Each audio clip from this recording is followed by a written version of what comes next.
What's going on, everyone? My name is Adam and this is Street Brawlers Muscle. Today we're covering a very crazy topic. Lots of sniper owners have had problems with their internal regulators, and instead of, looking into them, they've just switched right to external.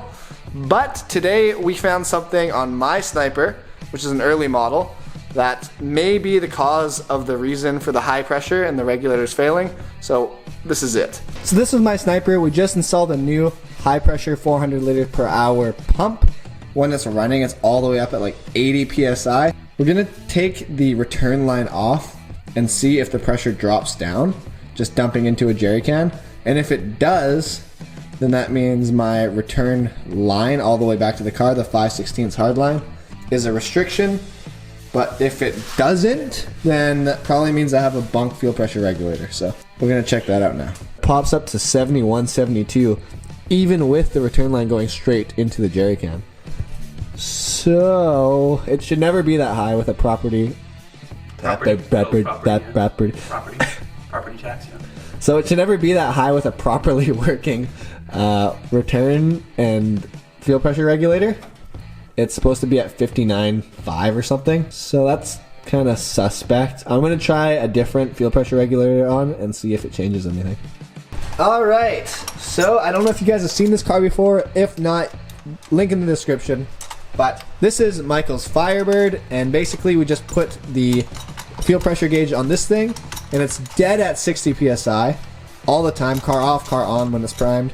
So we figure the pressure regulator is bunk, so we're going to take it off this one, put it on that one, and see if that fixes it. So hoping that's the issue, and then we'll just get a new one for this after. So we just removed the pressure regulator from the Firebird. We're putting the good one on my car, thankfully. Thank you, Michael. So we just took it out.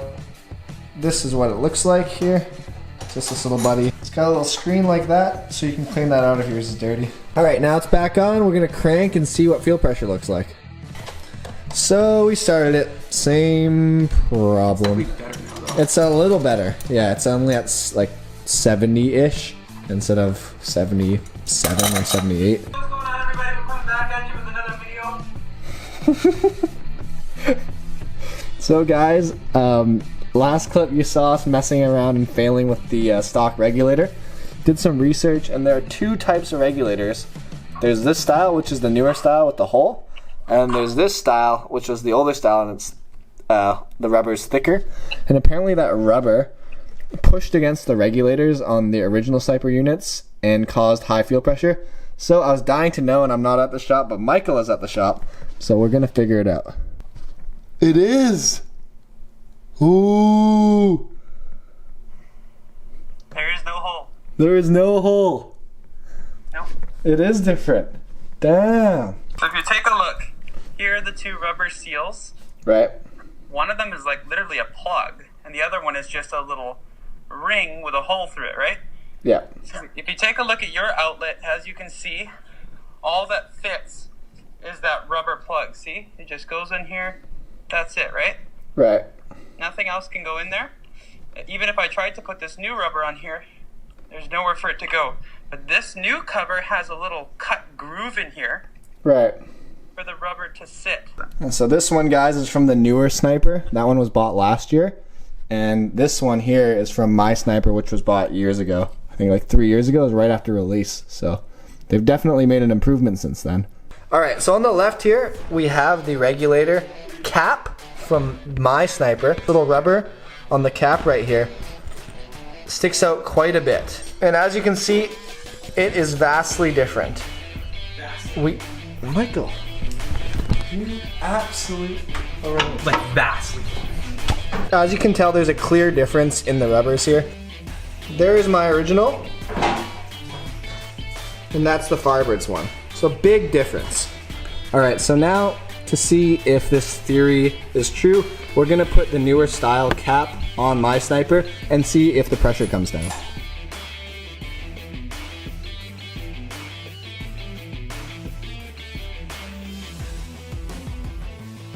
Alright, so the one on the left is the one we think might be dented. The one on the right I pushed back out. So, testing here. This is for science.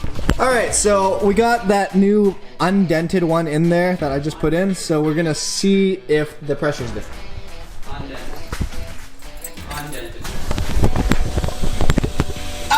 Oh, baby! Well done, Adam Jonathan John. Perfect 59 or 58.5. That's exactly what we want, but that's going in the jerry can. So now for the first time, I'm actually going to get to see if my return is doing anything. But now for once, probably the first time since I've owned the car, the regulator is working. I'll show you guys how I pushed out the dent in just a second, but Holley's pretty good with sending you new regulators, so I'm going to ask for a new one anyways. But during this pandemic, don't know how long it's going to take to get it, so I'm going to run this one in the meantime. But really excited, at least we got to the bottom of it. Alright, everything's snug back on now. We're going to... Shut your ass. Alright, everything's back on now, and we're going to check the fuel pressure, see if it made a difference. Fingers crossed. Okay, so the return line's hooked up now. What are we at? Okay, it is a slight restriction. We're at 61 PSI now, but that's still close enough to Holley's recommended. Let's see what it does running.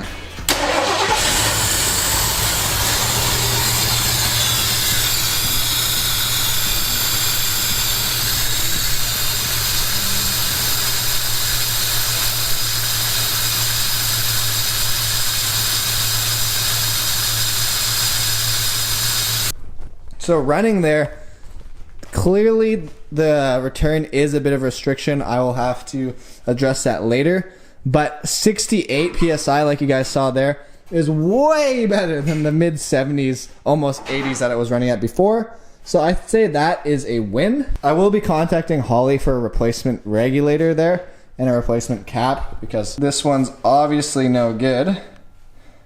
If you guys live somewhere where tech support is going to take a long time to ship you anything, you could shave this rubber down.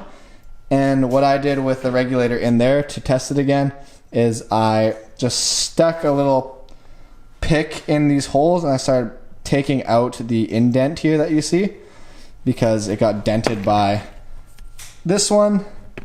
So actually, since I just did that pretty bunk, it could have been off and it might still be a little depressed. I'm not sure. But when we get that new one from Holley, we'll know for sure. So until then, that is a way to address your fuel system problems, and specifically your return problems if you're having issues. I think it's a way better route than spending $200 on an external if you don't have the money. Obviously, an external is going to be better if it's in your budget, but if it's not, this is a good fix for the people that are just pissed off with their sniper for not working properly. Because other than that, minty. Well guys, I hope you enjoyed the video and I hope that was helpful for you. If I missed something, please let me know down below and I'll address it in the comments. But if you enjoyed and if this is going to help you out on your sniper, leave a like. There's going to be a lot more sniper, maybe even nitrous, you know, that kind of stuff going on. Because we got 3 cars in the squads of snipers: the Mustang, the Firebird, and an 89 Camaro. So stay tuned if you want sniper content, and we'll see you later. Peace out. Here's your sick exhaust note. Give us a good rev, buddy.